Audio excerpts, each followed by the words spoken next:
A boca das pessoas é a vitamina D, você consegue ter a vitamina D, basta ir para o sol. Será que é assim? Bom, nós vamos conversar com ela, nossa querida Carla Malta, que é nutróloga, e ela sim vai poder nos falar sobre os benefícios da vitamina D e qual é a função dele para a nossa saúde mental e bem-estar. Eu, particularmente, tenho o maior interesse de saber muito da vitamina D, porque, afinal de contas, eu tenho o hipotiroidismo, né? E eu tenho essa... Às vezes, por mais que a gente pesquise, por mais que a gente procure saber um pouco mais, a gente fica naquela história. Será que é só sol mesmo? Não, mas tem os alimentos. Aí a gente fica pesquisando, mas tem gente em casa que nem sabe e sai divulgando por aí. Olha, basta só você ir pro solzinho. Vai pro solzinho que você fica show com a vitamina D. Mas até que eu tenho ido pro solzinho. E olha... Às vezes não é bem assim. E tem gente que não está se alimentando direito também. E aí depois você fica, qual é a função da vitamina D no organismo? Isso que nós vamos saber agora. Tudo bem, minha linda? Tudo bem. Seja bem-vinda ao nosso programa. Eu que agradeço, muito obrigada pelo convite. Fico extremamente feliz porque a vitamina D é uma vitamina que a gente sabe. Por exemplo, quando o médico passa a vitamina D, você só vai tomar essa vitamina D se o médico realmente passar. E às vezes a gente tem uma preocupação porque você tem que ter cuidado para não exagerar também na vitamina D quando o assunto é remédios, né? Então tem todo um cuidado com os profissionais. Mas a gente olha essa vitamina, vê um solzão maravilhoso e vê outros alimentos. E aí primeiro eu queria entender melhor o que é na verdade a vitamina D. Bom, a vitamina D é fundamental para o nosso corpo para diversas funções. Inclusive, um dos fatores dela de importância é também auxiliar, por exemplo, a absorção do cálcio no intestino, além de fazer vários outros fatores, inclusive a sua importância na imunidade. Então, realmente, o que a gente trabalha por meio da alimentação é também reforçar, mas a principal fonte realmente de vitamina D que a gente tem de fazer com que ela realmente se transforme no organismo e seja eficaz é por conta da exposição solar. Sim. E vai ter um horário X para que essa vitamina realmente chegue até nós? Porque assim, o sol a gente tem o dia todo, mas deve ter algum horário que essa vitamina ela vai realmente entrar na nossa pele e vai nos dar um benefício melhor. Isso, realmente o horário melhor é aquele que realmente os dermatologistas contraindicam por conta do risco de câncer de pele, né? Então realmente tem que ficar fazendo toda uma avaliação médica, principalmente, por exemplo, para a faixa etária pediátrica. Hoje nós sabemos que por mais que o leite materno seja um alimento altamente rico, né, em vários nutrientes, várias funções, as crianças elas têm que fazer, por exemplo, a profilaxia, que é o uso da vitamina D a partir da primeira semana de vida e também no segundo, até 1 ano de idade, uma determinada dose, e a partir de 1 ano até 2 anos de forma rotineira. E aí a gente tem que sair avaliando caso a caso, paciente a paciente e fazendo inclusive a dosagem para ver quais os pacientes a gente realmente precisa fazer a dosagem e fazer realmente a reposição adequada, porque tudo em excesso também não causa benefícios. Doutora, já que a gente está falando de bebês, eu achei interessante você tocar nesse assunto, porque assim,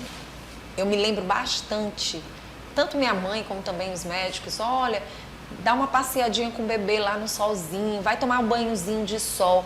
E ultimamente a gente não vê muito esse tipo de conversa entre as mães mais jovens, né? Isso. Com essa história de tirar um horáriozinho para o bebezinho tomar um banhozinho de sol. Isso interfere, não interfere se não tomar? Isso. Foi um dos fatores que, apesar, por exemplo, de você fazer a oferta, né, por meio do leite materno, foi visto por meio de estudos que o leite materno por si só, ele não causava realmente aquela reposição adequada. Então, por exemplo, existe a orientação que você pode fazer, por exemplo, a exposição solar do bebê, se ele estiver assim, sem roupinha, sem nada, só de fraldinha, 30 minutos por semana para fazer a reposição, para pegar aquele solzinho para fazer a transformação da vitamina D na pele, por meio da exposição solar.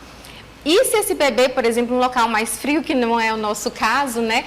Se estiver todo de roupinha, com a exposição de rostinho, de mãos e pés, seria mais ou menos 1h30 por semana, né? Até outro dia a gente pegava até bebês quase que bronzeados, porque no nosso sol tinha mãe que colocava, por exemplo, 30 minutos por dia.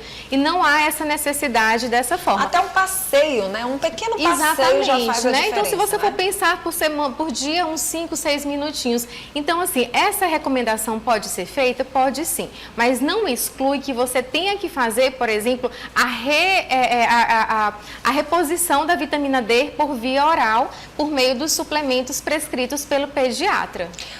Por que se recomenda muitas vezes o remédio para quem está com hipotireoidismo?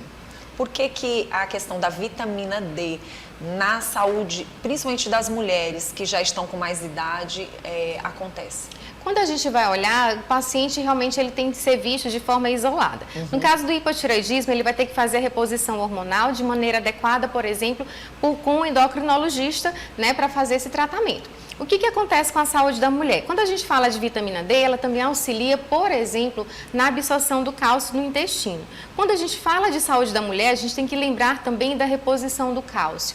E quando é que esse cálcio se torna importante para a gente? Quando a gente vai lá atrás, fazendo a primeira importância, por exemplo, nos 2 primeiros anos de vida, que a gente chama esse bebê, inclusive, de lactente, que é essa fase que o leite é muito importante, a gente destaca o leite materno ou as fórmulas infantis especiais que são determinadas para aquela faixa etária. Porém, a partir desse momento que aquela idade do meu filho não come, que as crianças começam com a dificuldade de se alimentar de maneira correta, cai muito, por exemplo, a ingestão de leite e derivados e principalmente a questão do cálcio. Onde é que eu quero chegar? Que quando chega na adolescência, é a idade em que a gente tem maior deposição, por exemplo, de cálcio no osso. Então, é a fase, se a gente for pensar no adolescente, será que um adolescente, por exemplo, ele toma 3 copos de leite por dia, isso excluindo qualquer uso de derivados. É aquela fase dos fast foods, às vezes do refrigerante, que o refrigerante é um fator antinutricional que, inclusive, ele diminui essa deposição de cálcio no osso. Então, essa deposição de cálcio no osso, nessa adolescência, nesse período crítico da vida da gente, é que vai prevenir lá na frente, a gente quando adultos, na idade de nossas mães, de nossas avós, a rarefação de cálcio no osso, que é onde a gente chama de osteopenia, osteoporose. Entendeu? Então, nesse fato, é muito importante, nessa idade, a gente ver a questão da reposição dos micronutrientes de forma geral. E onde é que eu quero chegar? Que a vitamina D, além disso, ela vai auxiliar muitas vezes nessa absorção do cálcio. E às vezes essa pessoa que tem esse paciente que apresenta um hipotireoidismo, ele precisa também por conta de fazer uma reposição geral. Mas especificamente seria reposição do hormônio e aí avaliar o paciente de forma geral para ver o que ele necessita também. Muito bom. Quando é que a gente sabe que nós estamos com deficiência da vitamina D? A partir da dosagem realmente, né, do hormônio, né, no sangue, que a gente faz essa dosagem e existem os valores de referência que a gente vai fazer, onde é que está satisfatório, onde é que está insuficiente e até mesmo evitando o excesso, porque esse excesso também, em vez de ajudar, ele vai dificultar a absorção desses outros nutrientes no organismo da gente. Por isso que é bom a gente chamar bastante atenção sobre essa questão de medicamentos. A gente está olhando aqui no painel que tem alguns alimentos e a gente poderia falar para quem está em casa como a gente pode trazer essa vitamina D além do sol. Isso, são principalmente os derivados de leite, né? Então, que a gente realmente vai observar. Sim.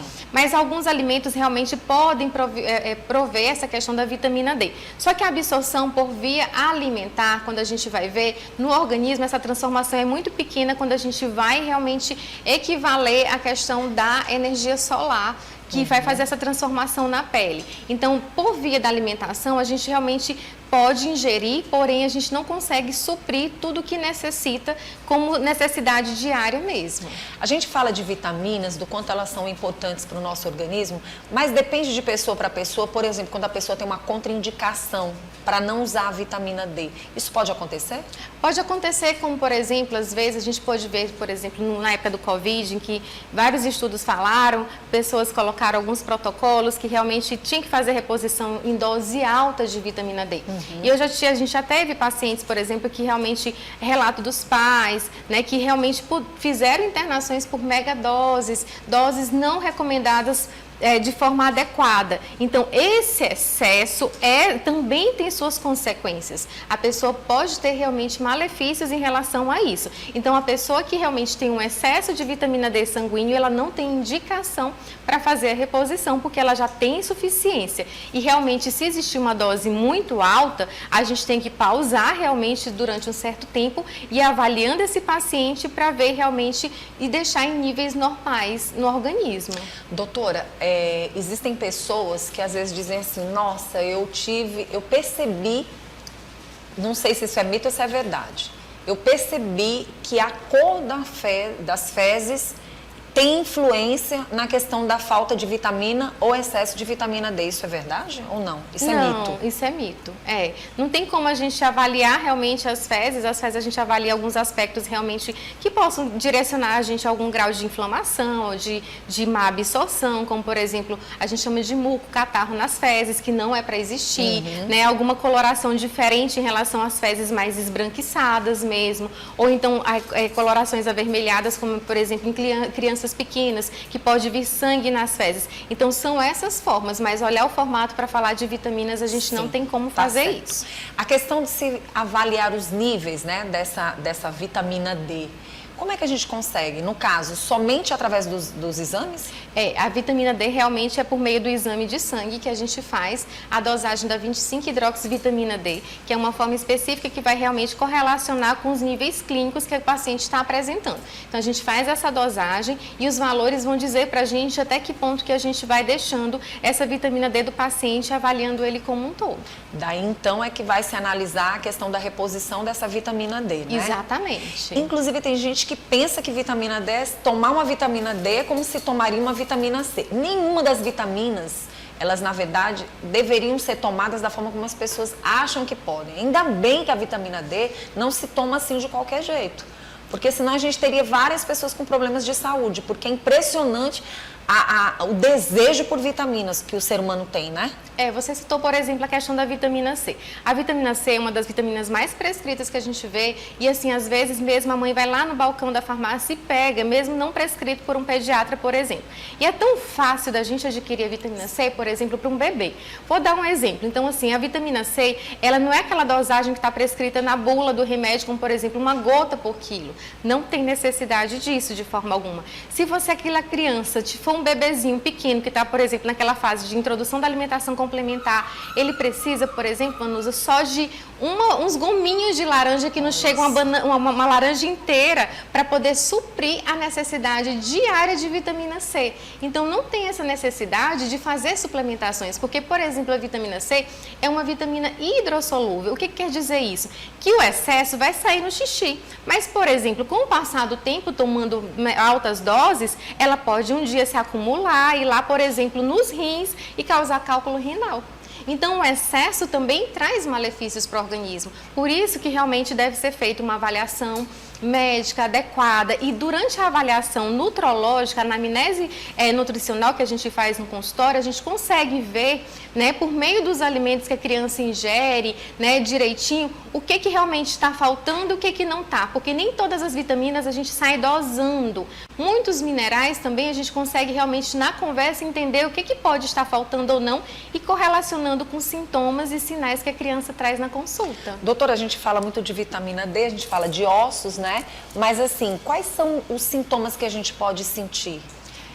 A falta de vitamina D pode causar, por exemplo, assim, alterações no sono. Por exemplo, indisposição, fadiga, cansaço, auxilia no ganho de peso, entendeu? Então, tudo isso pode estar relacionado, né? Então, alguns relatos, por exemplo, um adulto que, por exemplo, pode fazer uma reposição de vitamina D, às vezes diz assim, será se repor vitamina D dá sono? Não é, porque a deficiência pode alterar, inclusive, na liberação da melatonina, né? Que é o hormônio do sono. Aí você repõe, o hormônio volta a funcionar direitinho. Então, tem várias funções no organismo, a vitamina D. Às vezes você está indisposta em horários impróprios, né? Por isso que é Exatamente. importante a gente saber que se está faltando essa vitamina, porque às vezes você não dorme bem à noite e aí você vai ter essa indisposição toda durante o dia, né? Isso, é por isso que uma avaliação realmente completa, adequada, para ver realmente o que você está comendo, o que pode estar faltando, porque o organismo, para funcionar direitinho, ele precisa estar bem adequado e a gente precisa estar bem alimentado. Quando a gente fala isso, a gente está falando dos nutrientes importantes para o nosso organismo. Doutora, eu estou vendo aqui alguns alimentos aqui, como ovos, né? Tem gente que não come ovo de jeito nenhum. Por exemplo, eu vou ser sincera para vocês, eu como, mas não é sempre que eu como. Às vezes o ovo ele não me faz bem em todas as situações. Eu não sei se isso acontece com outras pessoas, né? Mas tem alguns alimentos que às vezes eles realmente não caem bem e as pessoas evitam. Aí fica a dica do sol, fica a dica, né, de você se alimentar de uma forma diferenciada, né? Isso, porque às vezes a gente não tem, por exemplo, uma ostra, não tem, por exemplo, um salmão para poder repor de forma adequada. Ou então você realmente, né, você realmente não faz, por exemplo, o uso dos derivados lácteos, por exemplo, de maneira adequada. Então, se você não faz, muitas vezes porque você não se sente bem, você não vai ser forçado a se alimentar de alguma coisa que para você pode ter algum grau de intolerância ou não, ou até mesmo paladar, porque você não gosta. Porque não é só criança que deixa de gostar de algumas coisas, a gente também tem nossas preferências. Mas o importante é você realmente trabalhar na reposição daquilo que o organismo está precisando, mesmo que ele não venha por meio da alimentação. Muito bom. Como é bom conversar com você. Eu adoro estar aqui também. Faltou alguma dica para a gente passar para quem está em casa? Eu acho que a gente falou tudo. Eu acho que é isso, né? Realmente fazer uma avaliação individual, né? Seja de criança, seja do adolescente, principalmente, seja do adulto, para a gente realmente fazer uma avaliação correta e uma reposição de maneira adequada. Pronto. E ficou faltando também uma informação relacionada aos homens, relacionada à vitamina D, porque a gente fala muito de mulher e a gente esquece dos homens. Não, os homens entram também nessa fase, porque assim, quando a gente fala dessa rarefação óssea, né, em relação à questão da osteopenia, osteoporose, eles também estão incluídos. É lógico que a mulher tem um pouquinho maior de tendência, mas a alimentação, ela engloba todas as faixas etárias, né? Então essa exposição, essa falta de adequação, principalmente na adolescência, é o que pode levar realmente lá no futuro a causar, né? Então realmente alguns problemas. Então os homens também estão incluídos sim, e principalmente quando tem essa relação com relação ao excesso de peso. Verdade. Agora essa questão da alimentação que a doutora falou aqui, ela é muito importante.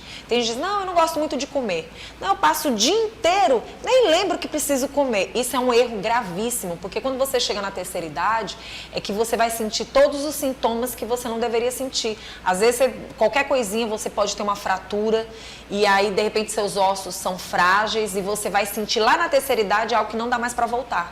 Exatamente. Os dentes, né? Exatamente, lembrando perdas dos dentes, de dentes. Exatamente. E lembrando da importância, Danusa, em todas as faixas etárias, da atividade física. Sim, porque realmente vai fortalecer tudo isso para a gente realmente ter uma vida saudável e o que a gente mais fala atualmente na nutrologia, uma longevidade, né? Que ela depende de 80% dos fatores ambientais, inclusive a alimentação e a atividade física. Muito bom. Obrigada, Eu tá? que agradeço. Muito obrigada. Obrigada. Quem quiser entrar em contato com a Carla, tá o Instagram dela aí na telinha e ela pode reforçar o Instagram. É o nutróloga _ Carla Malta, Carla com K. Ah, muito bom.